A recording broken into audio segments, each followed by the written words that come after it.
Hello students, today we shall study a poem of class 8. The title of the poem is Don't Quit. Don't quit means mat chodo. Quit means chodna. Don't quit means mat chodo. This poem is written by Quentin Howell. This is truly an inspiring poem. It provides an extremely powerful message that applies to anyone and everyone. This poem is all about perseverance, determination, and willpower to not give up, especially when the things are going wrong. Now let's start the poem.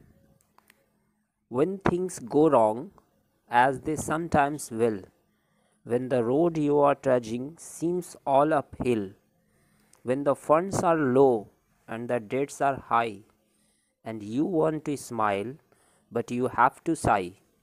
When care is pressing you down a bit, rest if you must, but don't you quit. In the first stanza, the poet is telling that when things go wrong, यानी जब चीज़ें गलत हो जाती हैं या जैसा आप सोचते हैं वैसी नहीं होती हैं, and when the road you are trudging seems all uphill, यानी वह रास्ता जिसमें आप चल रहे हैं अचानक बड़ी डिफ़िकल्ट हो जाती हैं, बड़ी डिफ़िकल्ट लगने लगती हैं.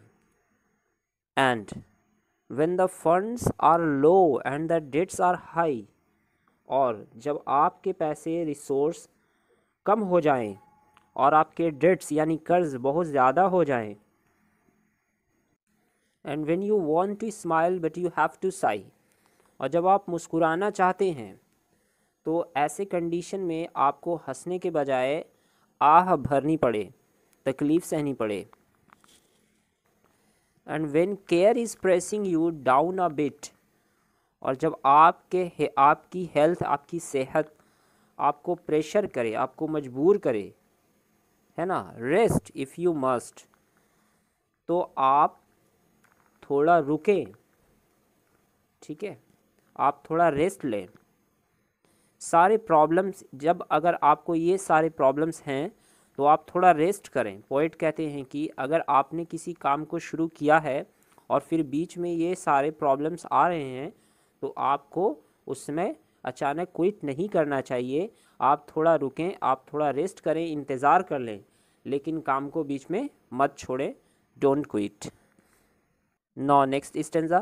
Life is queer with its twists and turns, as every one of us sometimes learns, and many a fellow turns about when he might have won had he stuck it out.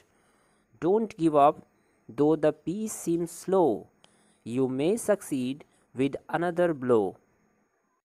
What the writer is saying, life is queer with its twists and turns, यानी life बहुत ही अजीब है, strange है, पता नहीं होता है कि आगे क्या होगा. With its twist and turn, और जब ये ट्विस्ट एंड टर्न्स यानी जब हमारे लाइफ में बहुत सारे अप्स एंड डाउन्स आते हैं, हमारे लाइफ में ये सारे ट्विस्ट एंड टर्न्स आते हैं, तभी हमें कुछ सीखने को मिलता है.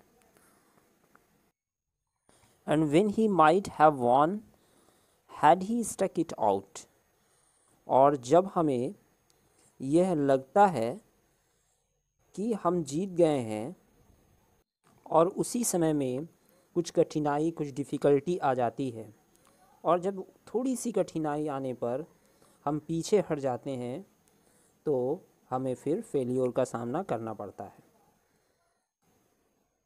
Writer is telling that don't give up though the pace seem slow. That means अगर हार भी जाओ तो गिव अप मत करो, छोड़ो मत. अगर आपकी रफ़्तार थोड़े कम भी हो तो उसके बावजूद भी आप छोड़िए मत, क्योंकि इस बार नहीं तो दूसरी बार चांस में आपको सक्सेस ज़रूर मिलेगी. Now next stanza. Often the goal is nearer than it seems to a faint and faltering man.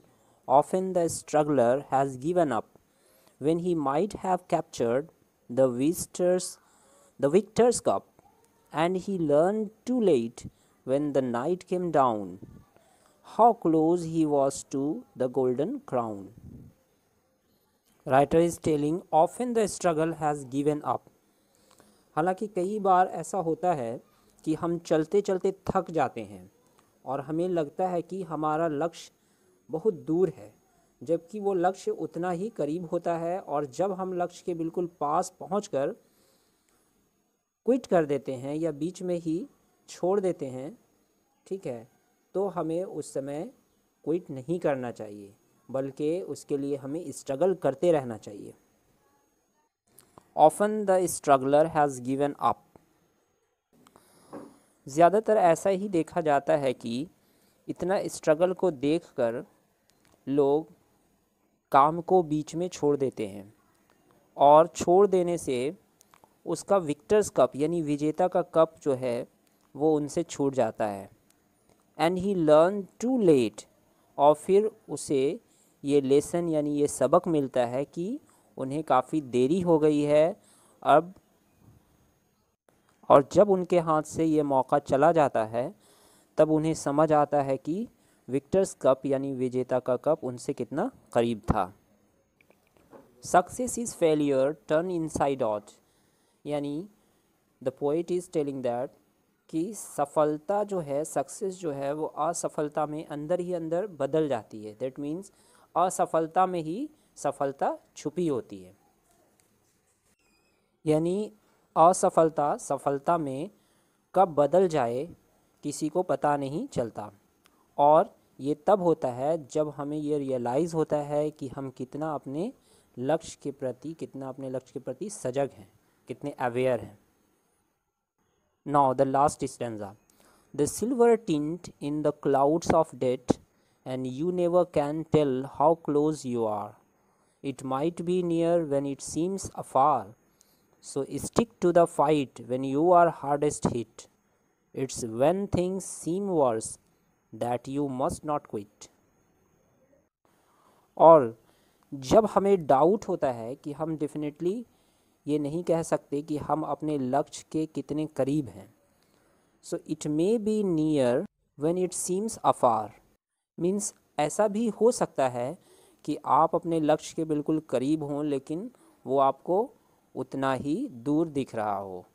So stick to the fight when you are hardest hit, तो आपको कोशिश करते रहना है, आपको अपनी कोशिश, आपको अपने एफ़र्ट्स को नहीं छोड़ना है, आपको लगे रहना है।